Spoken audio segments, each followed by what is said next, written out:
ప్రార్థించుకుందాం. మా ప్రియమైన పరలోకపు తండ్రి, మహాపరిశుద్ధుడా, మీ అద్వితీయ కుమారుడు మా రక్షకుడైన యేసుక్రీస్తు నామంలో మా హృదయపూర్వకమైన కృతజ్ఞతాస్తుతులు మీకు చెల్లించుకుంటున్నాం ప్రభా. ఈ ఉదయకాల సమయమందు నిన్ను స్తుతించి కనపరచి పూజించుటకు మాకిచ్చిన అర్హతను బట్టి మీకు స్తోత్రములు. మీ రక్తముతో ఈ మందిరమును మమ్మను కడగండి. మీ ఆత్మను సమృద్ధిగా మాకు దయచేయండి. మీరే ప్రారంభించి కొనసాగించమని ప్రభా, వాక్యముల ద్వారా మీరు మాతో మాట్లాడమని, మా హృదయం తెరిచి గ్రహించున్నట్లుగా మీరే మాకు శక్తిని దయచేయమని యేసు ప్రభు నామంలో ప్రార్థించి స్తుతించి అడిగి బ్రతములాడి వేడుకొనుచున్నాము తండ్రి. ఆమేన్. హల్లెలూయా, హల్లెలూయా, హల్లెలూయా, హల్లెలూయా,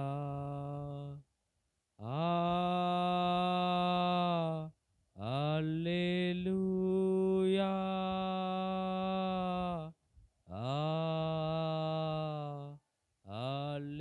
హల్లెలూయా, హల్లెలూయా,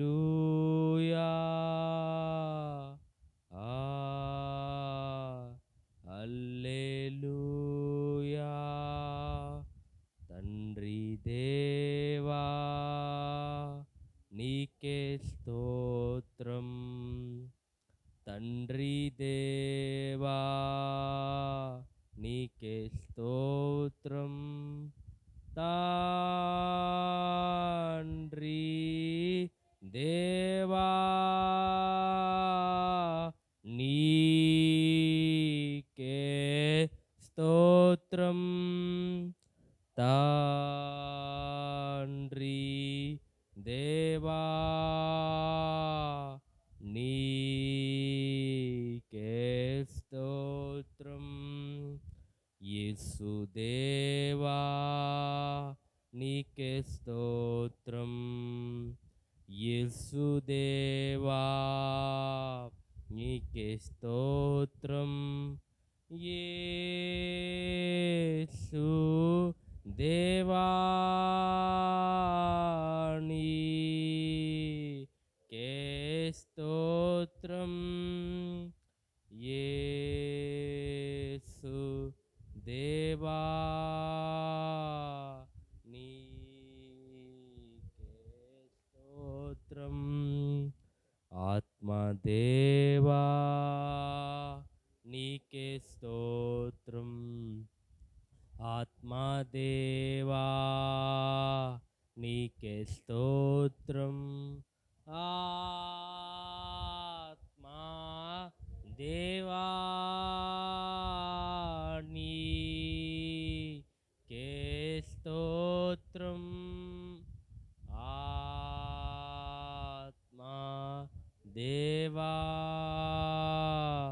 నీకే స్తోత్రం, హల్లెలూయా, హల్లెలూయా, హల్లెలూయా, హల్లెలూయా, హల్లెలూయా, హల్లెలూయా, హల్లెలూయా, హల్లెలూయా.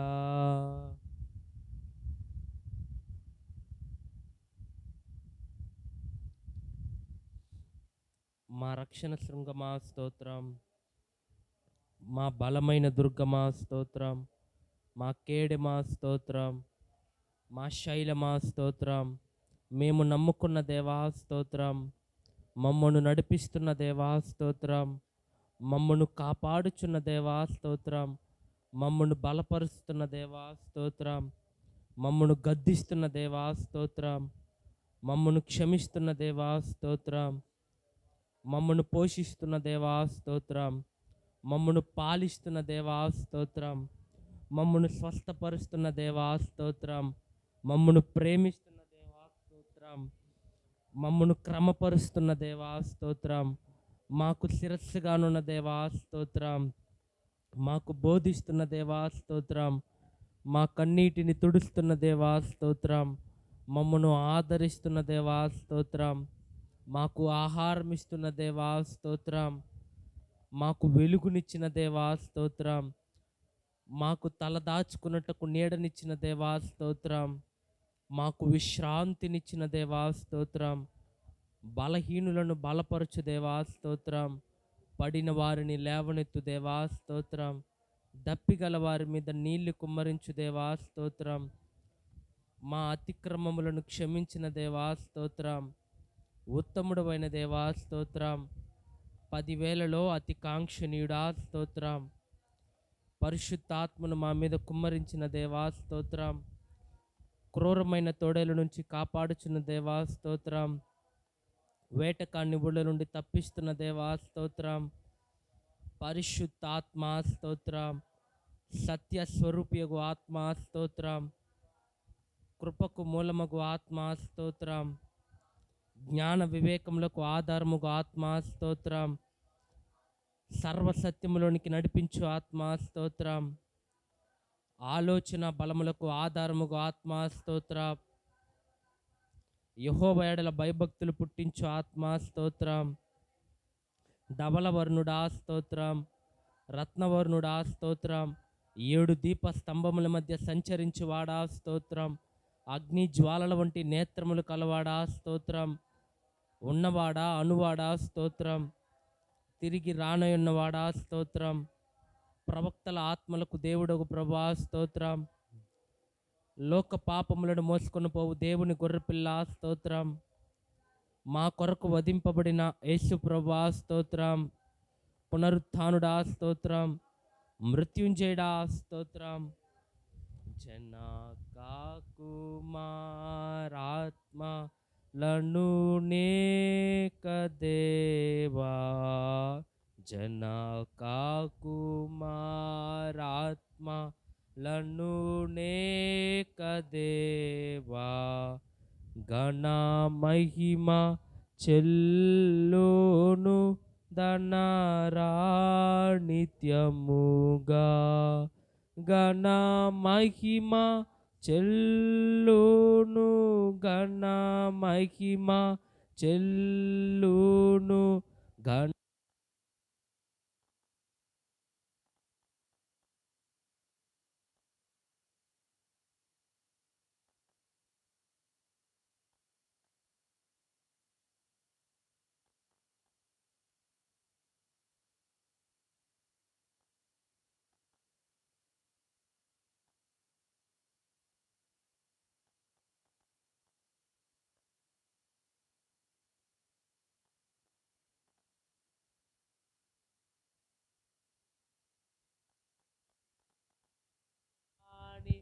వరాదూత లైనా నిన్వార్నింపగలరా. పరిశుద్ధ పరిశుద్ధ పరిశుద్ధ ప్రభువా. వరాదూత లైనా నిన్వార్నింపగలరా.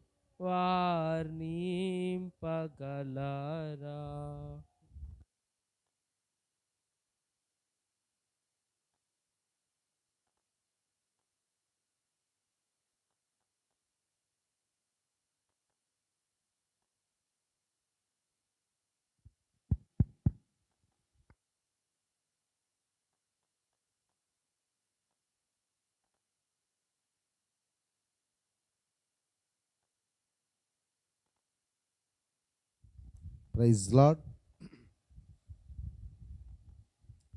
దేవుని వాక్యాన్ని మనం చదువుకుందాం. లూకా సువార్త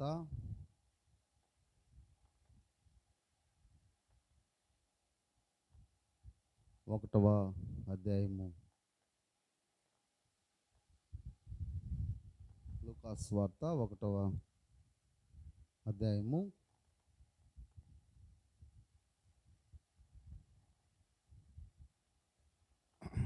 మనం 5, 6, 7 వచనాలు మనం చదువుకున్న 5, 6, 7 వచనాలు.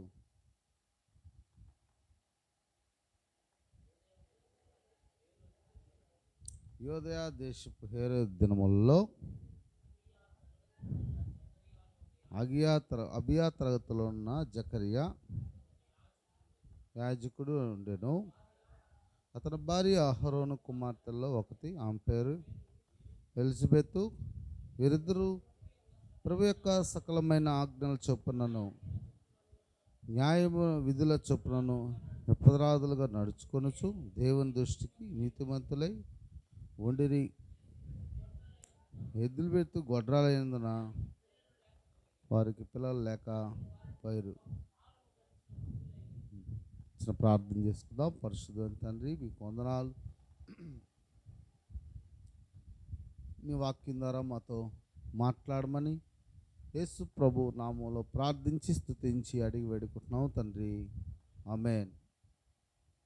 ప్రియమైన దేవుని బిడ్డలారా, లూకా గురించి మనం చూసాం. అలాగనే దెయూఫిలా గురించి కూడా మనం చూసాం. పరిచర్య యొక్క విలువ మనం చూసాం. కాబట్టి యోధా దేశంలో రాజైన హేరోదు, అతని గురించి మనము చూడడానికి దేవుని బిడ్డలారా ఈ గ్రంథంలో మరి అక్కడ ఒక మాట మాత్రం రాశాడు. యోధా రాజు గురించి హేరోదు. మనము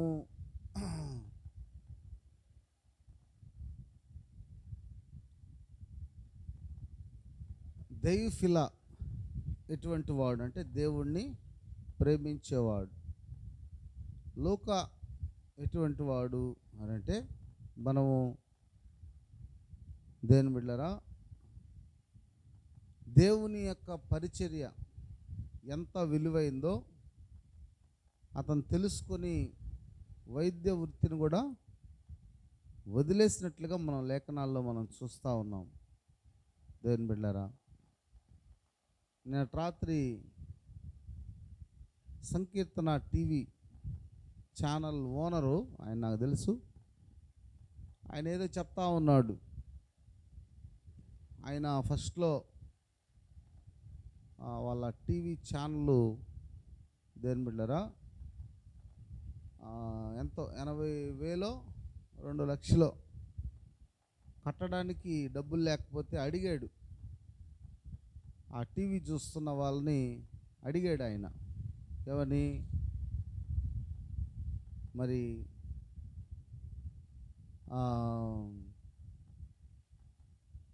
మా టీవీ ఛానల్ మరి ఆగిపోయేటట్టు ఉంది, మీకు ప్రేరేపణ కలిగితే మీరేం చేయాలంటే, ప్రీమేటెడ్ దేవుని బిడ్డలారా, మీరేం చేయాలి, మీకు ప్రేరేపణ కలిగితే మాకు ఆర్థికంగా సహాయం చేస్తే మేము ఆ టీవీ వాళ్ళకి డబ్బులు కట్టి ఈ టీవీ ఛానల్ రన్ చేస్తాము అన్నారు. కొంతమంది సహాయం చేశారు. ఆయన నిన్న ఏం చెప్తానంటే, ఒక పాపి రక్షణ పొందడానికి మేము ఈ ఛానల్ని మరి ఉపయోగిస్తూ ఉన్నాం, కానీ పరిస్థితులు బాగాలేవు కాబట్టి మీరు ఏదైనా మా ఛానల్కి సహాయం చేయండి అంటున్నాడు. ఆయన కూడా బాగా చదువుకున్నాడు. అతను ఏదో మొత్తం మీద ఇంజనీర్. అతను తిరుపతిలో ఉంటాడు, ఇంజనీర్. అతను సొంత ఆస్తులన్నీ అమ్మేసి టీవీ ఛానల్కి డబ్బులు కట్టాడు. ఎందుకంటే ఒక పాపంలో ఉన్నటువంటి వ్యక్తి రక్షింపబడ్డానికి, దేవుని బిడ్డలారా, దేవుని వాక్యము ఎప్పుడైతే ప్రకటిస్తామో, ఏమని రాస్తుంది, నీ వాక్యము వెల్లడి అగుడుతోడనే ఏం కలుగుతుందంట, వెలుగు కలుగుతుంది. దేవుని వాక్యము ఒక వ్యక్తి లోపలికి వెళ్ళి ఆ వ్యక్తి ఆత్మదీపాన్ని ఏం చేస్తాడంట, వెలిగిస్తుంది. కాబట్టి మేము వాక్యాన్ని ప్రకటిస్తున్నాం దేని బిడ్డరా. కాబట్టి దెయ్యూఫిల్లా లూకా కూడా వాళ్ళు మరి ఎంత ప్రేమ కలిగి దేవుని యొక్క పరిచర్యలో మనం చూస్తున్నాం. అయితే హేరోదు ఎటువంటి వాడు అని మనం ఆలోచన చేస్తే, హేరోదు ఒక రాజుగా ఉండి ఎలాగ పరిపాలించాలి అని అంటే చాలా కుయుక్తిగా అతను పరిపాలించినట్లుగా మనం చూస్తూ ఉన్నాం. రాజులు మనకి దేని బిడ్డరా అన్యుల రాజుల గురించి, ఆ తర్వాత ఇజ్రాయేల్ యూదా రాజుల గురించి బైబిల్లో మనకి సమూయేలు గ్రంథం 10వ అధ్యాయం నుంచి మొదలవుతుంది. సౌలు రాజు గురించి మొదలవుతుంది దేని బిడ్డరా. కాబట్టి హేరోదు రాజు ఎటువంటి వాడు, ఎటువంటి మనస్తత్వం కలిగినటువంటి వాడు అని మనం ఆలోచన చేసినప్పుడు, హేరోదు రాజు ఎటువంటి వాడు అని అంటే మనం గమనించినప్పుడు దీంట్లో తన యొక్క అధికారాన్ని ఉపయోగించి దేని బిడ్డరా మార్క్స్ వార్తలో మనం గమనించినప్పుడు తన యొక్క అధికారాన్ని ఉపయోగించి దేని బిడ్డరా బైబిల్లో మనం గమనిస్తే మార్క్స్ వార్త చూడండి, లేఖనాల్లో మార్క్స్ వార్త 6వ అధ్యాయము మనము 17వ వచనాన్ని మనం చదువుకుందాం. 17వ వచనాన్ని మనం చదువుకుందాం. హేరోదు తన సహోదరుడియగు ఫిలిప్పి భార్య అయిన హేరోదియను పెళ్లి చేసుకున్నందున యోహాను నీ సహోదరుని భార్యను చేర్చుకున్నట్టుకు నీకు న్యాయం కాదని హేరోదుతో చెప్పాను. సరే దేని బిడ్డలారా, చేతిలో అధికారం ఉందని ఎట్టాటి మనస్తత్వం కలిగిన వాడు, ఎట్టాటోడు అక్రమ సంబంధము కలిగినటువంటి వాడు. నిన్నటి దినమున దేని బిడ్డలారా మరి తమ్ముడు భార్యని కొన్ని నెలలుగా ఆమెను అత్యాచారం చేస్తున్నాడంట. అతను పట్టుకున్నారు దేని బిడ్డలారా. కాబట్టి ఎటాటి మనస్తత్వం కలిగిన వాడు అంటే రాజు అయ్యుండి తన చేతిలో అధికారం ఉంది, నేనేమైనా చేయగలను అన్నటువంటి దుర్మార్గపు ఆలోచన కలిగినటువంటి వాడు ప్రియమైనటువంటి దేని బిడ్డలారా. కాబట్టి హేరోదు రాజుగారు ప్రియమైనటువంటి దేని బిడ్డలారా, మనం బైబిల్లో మనం గమనించినప్పుడు దైవ సేవకుడు ఒక మాట చెప్పినప్పుడు, నువ్వు నీ భార్యని మరి నీ తమ్ముడు భార్యని పెట్టుకోండావు ధైర్యంగా చెప్పాడు యోహాను గారు. అందుకనే రాజులు తప్పు చేసినప్పుడు దైవ సేవకులు హెచ్చరిస్తూ ఉంటారు దేని బిడ్డలారా. వాళ్ళు ముఖ్యమంత్రులు కావచ్చు, ప్రధానమంత్రులు కావచ్చు, ఏమండి, లేకుంటే కలెక్టర్లు కావచ్చు. బైబిల్లో ఆ విధంగా రాజులు తప్పు చేసినప్పుడు ఏం చేశాడు యోహాను? రాజుగారిని ఏం చేశాడంట? గద్దించాడు. రాజుగారు కావచ్చు, కానీ నిన్ను గద్దించడానికి ఒక పాస్టర్ని పెట్టాడు, దేవుని సేవకుడిని పెట్టాడు ఇక్కడ బైబిల్లో. అందుకనే దేని బిడ్డలారా, దావీదు తప్పు చేసినప్పుడు నాతాను ప్రవక్త, దావీదు అప్పటికే రాజుగా ఉన్నారు, అదే మనస్తత్వం వచ్చింది ఎవరికి? దావీదుకు కూడా వచ్చింది. అంతకుముందు లేదు. కొంతమందికి 10 రూపాయలు వచ్చిన తర్వాత వాళ్ళు దేని బిడ్డలారా అక్రమ సంబంధం పెట్టుకోవడానికి వాళ్ళు ప్రయత్నం చేస్తారు. కొంచెం ఆరోగ్యం బాగైన తర్వాత ప్రియమైనటువంటి దేని బిడ్డలారా, నా చేతిలో అధికారం ఉందో నన్ను ఎవరు ఏం చేయలేరు, నా ఇష్ట ప్రకారము ప్రయత్నం చేస్తామంటారు. దేవుని సేవకుడు ఏం చేశాడు? వెళ్ళి నువ్వు రాజు కావచ్చు, నువ్వు అక్రమ సంబంధం పెట్టుకున్నావని ఏం చేశాడంట? గద్దించాడు. కోపం వచ్చింది. అయితే దావీదుకు కోపం రాలా. ఏమండి, దైవ సేవకుడు పనేంది? దైవసేవకుడి పని ఏంది? నువ్వు రాజు కావచ్చు, లేకుంటే నువ్వు పేదోడు కావచ్చు. దేని బిడ్డరా, ప్రజలు పాపంలో ఉన్నప్పుడు వాళ్ళని ఏం చేయాలా? చూస్తా ఊరుకో ఉండాలా? గద్దించాలా? భలే కోపం వచ్చింది. అందుకనే పురుగులు బట్టి చచ్చిపోయాడు ఇతను. కాబట్టి కొంతమంది కుటుంబాల్లో ఎందుకురా కష్టాలు బాధలు అంటే దైవ సేవకుడిని బాధ పెడతారు. అందుకనే మనము, నా ప్రార్థన ఏంటంటే, నా వ్యక్తిగత ప్రార్థన, నేను రోజు ప్రార్థన చేసుకుంటా. చాలా కాలము, కొన్నిసార్లు దైవ సేవకుల్ని, దేవుని బిడ్డల్ని బాధ పెట్టినటువంటి దినాలు ఉన్నాయి. సంఘంలో కూడా కోపం వచ్చి మాట్లాడినటువంటి దినాలు ఉన్నాయి. అందువల్ల నేను ప్రార్థన చేసుకొని వస్తా. ఎందుకంటే రాగానే నా కోపం పుట్టిస్తుంది సైతాను. ఆ కోపం ఏం చేస్తుంది అంటే సంఘంలో చూపించడం జరుగుతుంది, దేవుని బిడ్డలు బాధపడడం జరుగుతుంది. ఏమైంది? దేవుని సేవకుడిని పట్టుకొని జైల్లో వేసినట్లుగా మనము ఇక్కడ లేఖనాల్లో మనం చూస్తున్నాం. చూడండి, అక్కడ మనము దేవుని బిడ్డరా 17-18 వచ్చినాను మనం చదువుకుందాం. ఇతడు ఆమె నిమిత్తమును యోహాను పట్టి తెప్పించి చెరసాలలో ఏం చేశాడంటండి? బంధించాడు. ఎవరు? హేరోదు. ఒక రాజుగారుగా ఉండి నిన్ను గద్దించాడు. వ్యభిచారం చేస్తున్నావు, నీ తమ్ముడు భార్యని పెట్టుకోన్నావు అన్న దానికి దైవ సేవకుడి మీద కోప్పడి, అపోస్తుల కార్యాల్లో మనం చూస్తే పురుగులు బట్టి చచ్చినట్లుగా లేఖనాల్లో మనం చూస్తున్నాం. పురుగులు బట్టి చచ్చిపోయాడంట.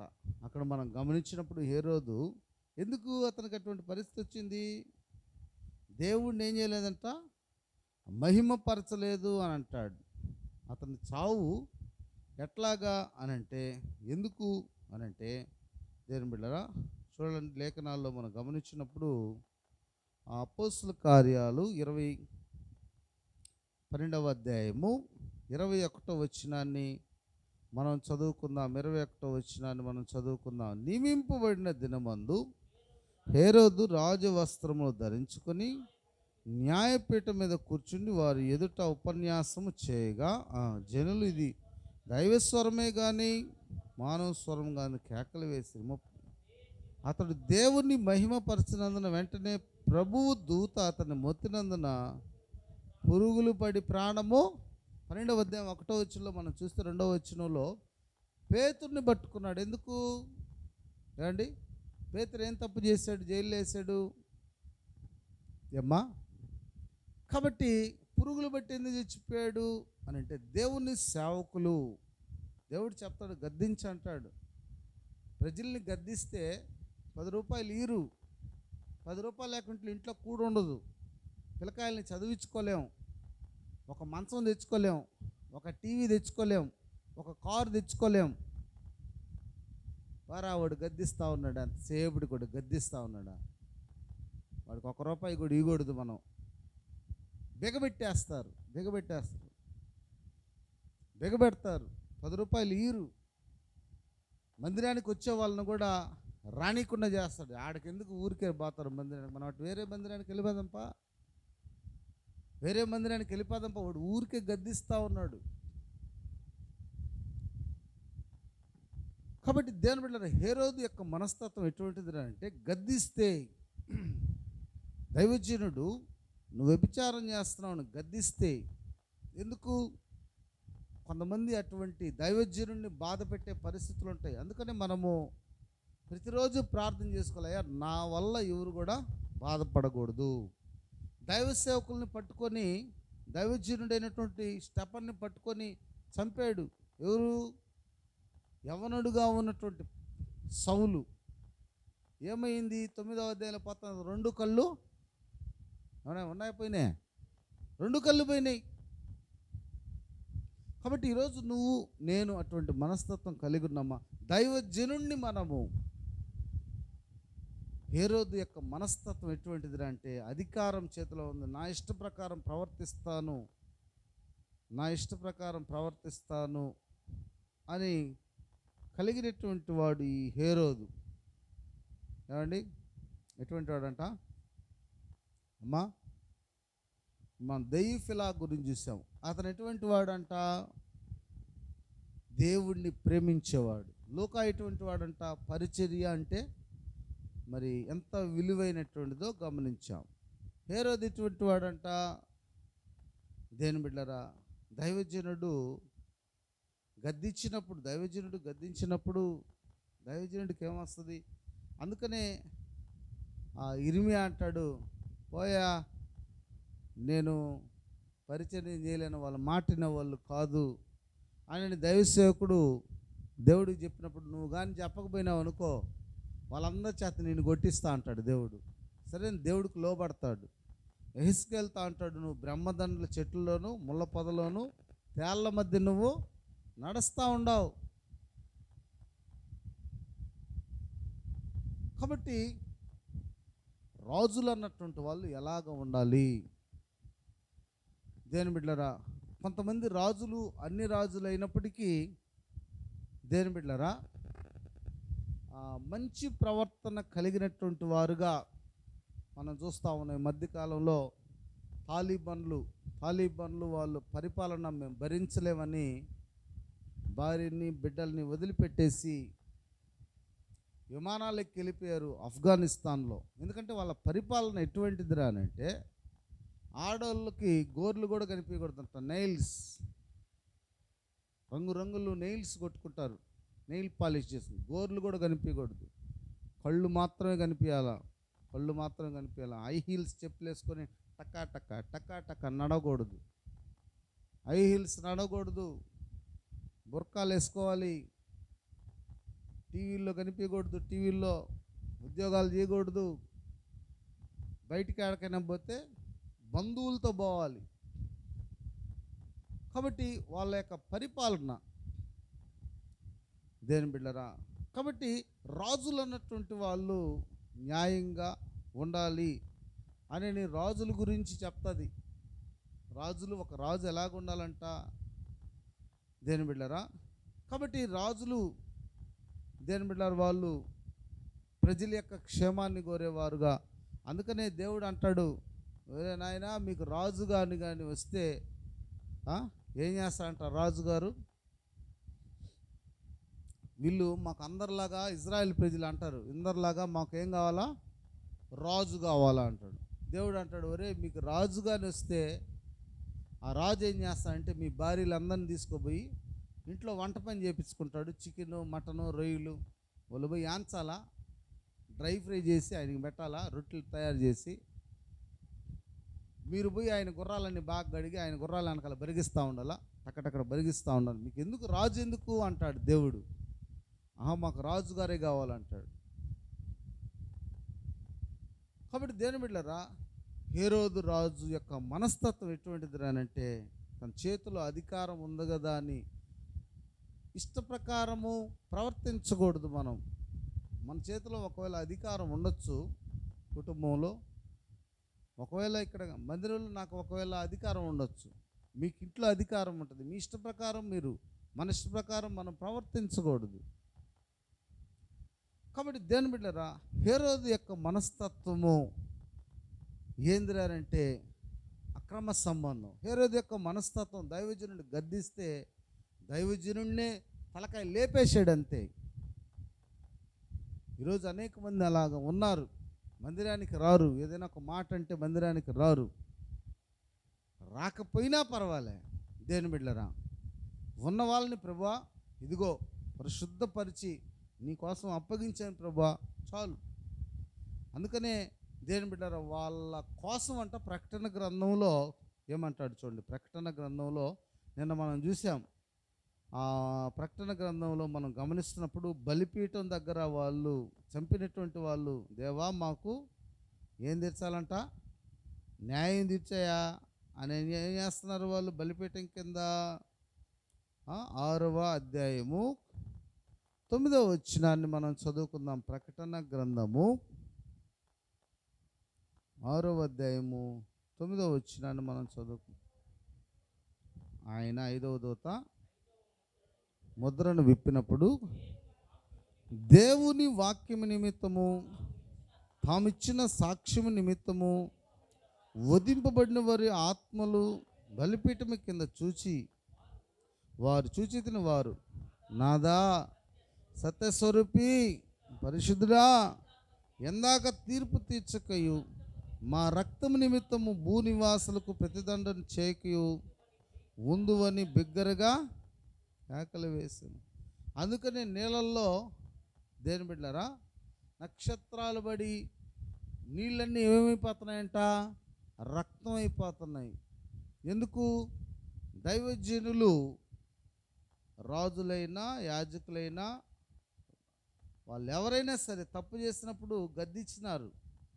అందుకని దైవ సేవకులను ఏం చేశారు? వీళ్ళు చంపినారు, గొంతులు కోసారు. అందువల్ల శ్రమల కాలంలో ఆ రక్తమే తాగడానికి దేవుడు ఇస్తున్నాడంట. కాబట్టి నువ్వు ఎలాగున్నావు? దైవ సేవకుడిని నువ్వు బాధ పెడుతున్నావా? ప్రభా, దైవజనుడు ఏంద్రా అంటే, అయ్యా నా సంఘానికి వచ్చే బిడ్డల్ని ఆశీర్వదిస్తున్నా, దీవించబడాలి. దైవజనుడికి దేవుడిచ్చినటువంటి ఆశీర్వాదం, దైవజనుడికి దేవుడిచ్చిన పని ఏంద్రా అంటే దేవుడు సంఘాన్ని ఆశీర్వదించాలి. ప్రియమైనటువంటి దేవుని బిడ్డలారా, కాబట్టి దైవ సేవకుల్ని అందుకని అంటాడు, హేబేల్ నుంచి జకరియా వరకు, యేసు ప్రభు కాలం నుంచి ప్రభు రాకడ వరకు ఎంతమంది నీ దైవ సేవకులు ఈ లోకంలో దేవుని బిడ్డలారా అనేక మంది బాధ పెడతా ఉన్నారు. హేరోదు యొక్క మనస్తత్వం చూడండి, హేరోదు యొక్క మనస్తత్వం. కాబట్టి హేరోదు యొక్క మనస్తత్వం ఒకవేళ మనకు ఉందేమో, దైవ దేని బిడ్డరా సేవకుడిని ఒకవేళ మనం బాధ పెడుతున్నామేమో. బైబిల్లో మనం గమనించినప్పుడు కొంతమంది రాజులు మనం చూస్తే దేవుని సేవకుడు మాట విని దీవెనలు పొందినటువంటి మరి రాజులు కూడా ఉన్నారు. అందుకనే రాజులు దేని బిడ్డరా మన బైబిల్లో మనం గమనించినప్పుడు బ్రతుకు దినాలన్నీ కూడా దేవుని వాక్యాన్ని ఏం చేయాలంటే వాళ్ళు చదవాలని రాస్తుంటుంది. గర్వించకూడదంట. ఒక రాజు అయ్యాడు రానంటే ఆ రాజుగారు, అది ఏ రాజు అయినా సరే, ప్రజల యొక్క ధనాన్ని బట్టి అతను రాజు అయ్యాడు. కాబట్టి ప్రజల యొక్క ధనాన్ని బట్టి అతను రాజు అయ్యాడు. కాబట్టి గర్వించకూడదు, తన సహోదరులను మరి మీద గర్వించకూడదని ద్వితీయోపదేశ కాండంలో రాస్తాం. అందుకనే రాజుల కోసం మనం ఏం చేయాలంట, ఏం చేయాలమ్మా? ప్రార్థన చేయాలంటాడు. రాజులు మంచి మనసు కలిగి తన దగ్గర పనిచేసే దేని బిడ్డరా మరి ఎవరిని బట్టే ఆడవాళ్ళు ఎవరు బట్టే వాళ్ళని ఇష్టపడితే వాళ్ళు తీసుకుపోయి ఆ విధంగా దేశాన్ని నాశనం చేస్తూ ఉంటే అదేవి పరిపాలన? కాబట్టి రాజుల కోసం మనము దేని బిడ్డరా మరి ప్రార్థన చేయబద్దులమైన. హేరోదు యొక్క మనస్తత్వం ఎలాగుందో చూడండి దేని బిడ్డరా. హేరోదు దేని బిడ్డరా ఇంకా అతని గురించి మనం ఆలోచన చేసినప్పుడు మత్తయి సువార్తలో కూడా రాస్తుంటుంది. హేరోదు దేని బిడ్డరా నేనే రాజుగా ఉండాలంటాడు మత్తయి సువార్తలో. తూర్పు దేశం జ్ఞానులు వచ్చి మీ దేశంలో దేవుడు పుట్టాడయా అంటాడు.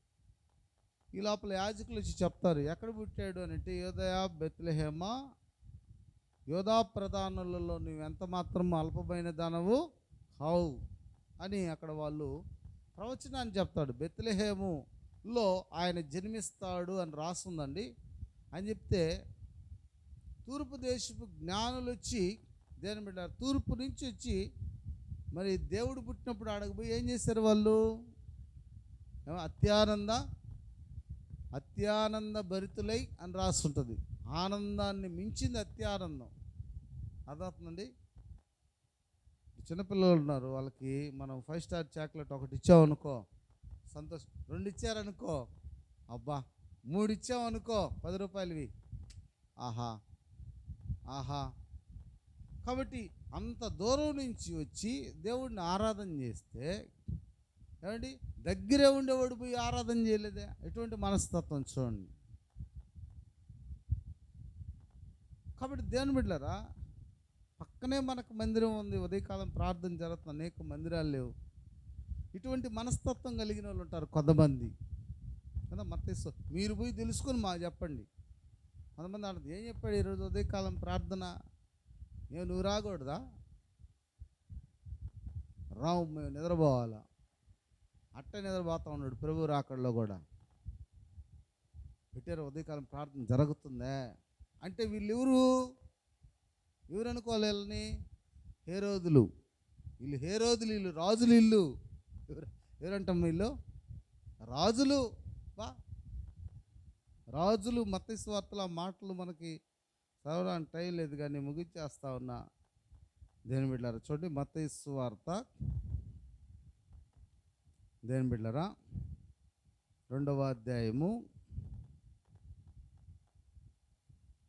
6వ వచనం 7వ వచనం. అంతటా హేరోదు ఆ జ్ఞానులను రహస్యంగా పిలిపించి ఆ నక్షత్రం కబడిన కాలంగా తెలుసుకొని మీరు వెళ్ళి ఆ శిశువు విషయమై జాగ్రత్తగా విచారించి తెలుసుకొనగానే నేను వచ్చి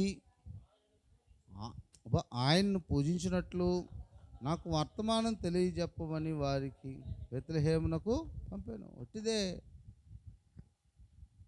అంత దూరం నుంచి వాళ్ళు వచ్చారు, వాళ్ళతో పాటు పోయి నువ్వు కూడా పూజించడానికి కాదు, తెలుసుకోవడానికి. కాబట్టి ఎవరైనా దేని బిడ్డారు ఏమైనా విషయాలు అడుగుతున్నప్పుడు ఏమేం జరిగింది అక్కడ అని అంటే వాళ్ళని మనం ఏమనుకోవాలా?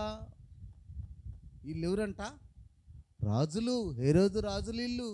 వాళ్ళకేంది మనం చెప్పేది?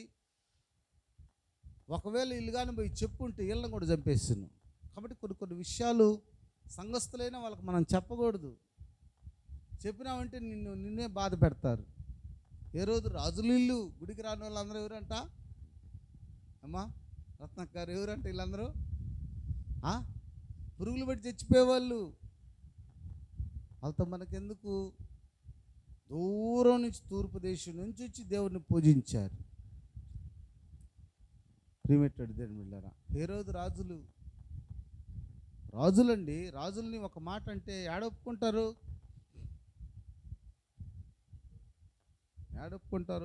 ఒక వచ్చింది మా ఇంటికి, నువ్వు గద్దిస్తున్నావంట, ఆమె ఆత్మహత్య చేసుకుంటుంది అని. రాజులు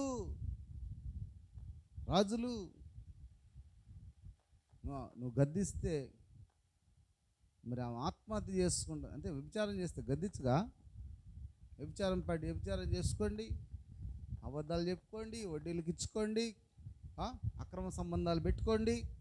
గుడికి మాత్రం వచ్చి ప్రభువా నీవిచ్చిన రక్షణకై దేవా స్తోత్రములు.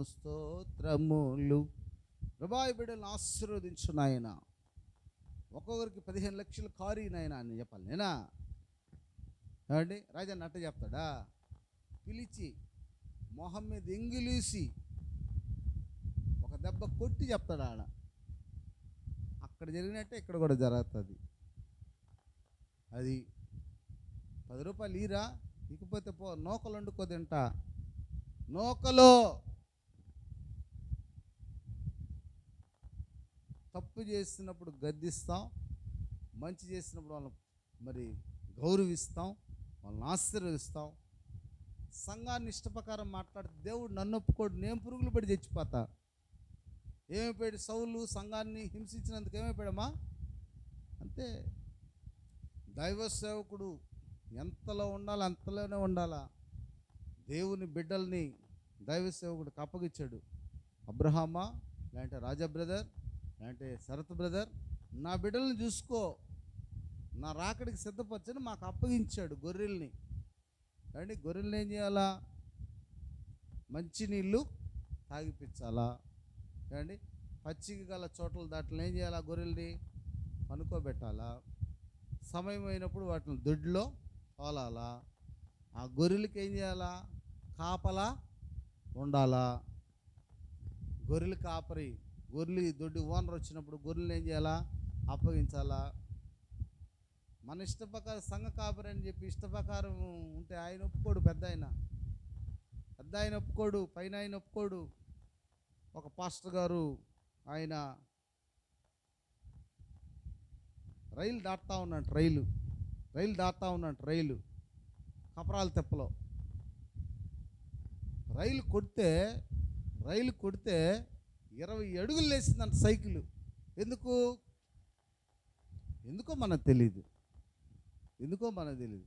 ఎందుకంటే అక్కడ ఉండే వాళ్ళు స్టోవర్తపురం పక్క కపరాల తెప్పలో ఉండేవాళ్ళు ఏం చేస్తారు పనే? ఏం చేస్తారమ్మా? ఏం చేస్తారమ్మా? ఏం చేస్తారంట? ప్రార్థన చేయి. ఈరోజు ఇద్దరిలో ముగ్గురు వేసేయాలా, 10 కిలోల బంగారం తేవాలి, చేయి ప్రార్థన. ప్రభా ఈ బిడ్డలను ఆశీర్వదించిన ఆయన మంచి పార్టీ దొరకాల. కొంతమంది వచ్చేవాళ్ళు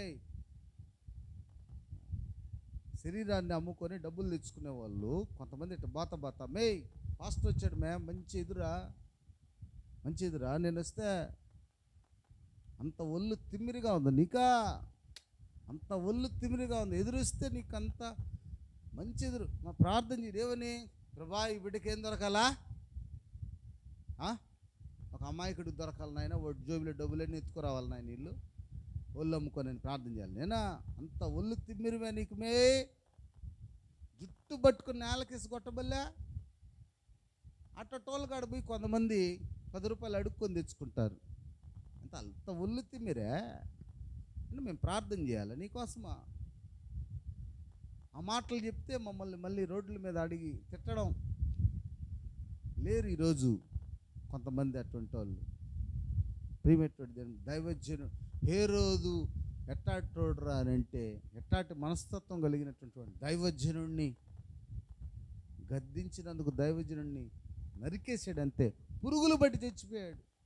కాబట్టి దేని బిడ్డలారా, మీరైనా నేనైనా ఎవరైనా సరే, ప్రభా నా వలన సంఘంలో ఉన్న బిడ్డలు గాయపరచబడకూడదు, ప్రభా నా వలన దైవజనుడు గాయపరచబడకూడదు, ఆయన నా వలన సంతోషపడాలి, నా వలన నువ్వు సంతోషపడాలి ప్రభా. ఏమంటాడు పౌలు గారు దశలోనిక పత్రికలు ఏమన్నాడండి? మీకోసం మేము ఏమిస్తామంట? ప్రాణాలైన ఇస్తాం. ఎందుకు? దైవజనుడికి ఎంత సంతోషం ఆ సంఘం అంటే.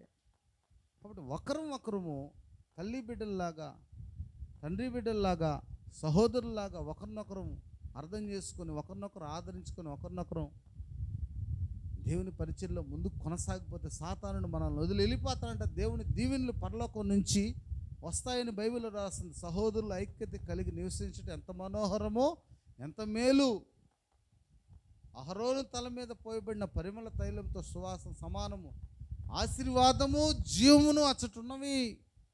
కాబట్టి ఒకరు దైవ సేవకుడు దేవుని బిడ్డలు అందరూ కలిసి పరిచర్య చేస్తా ఒకరినొకరు అర్థం చేసుకుంటే ఆశీర్వాదము జీవము, లోక సంబంధమైన ఆశీర్వాదము, పరలోక రాజ్యం ఇక్కడ ఉంటుందంట. 133వ కీర్తనలో రాస్తుంది.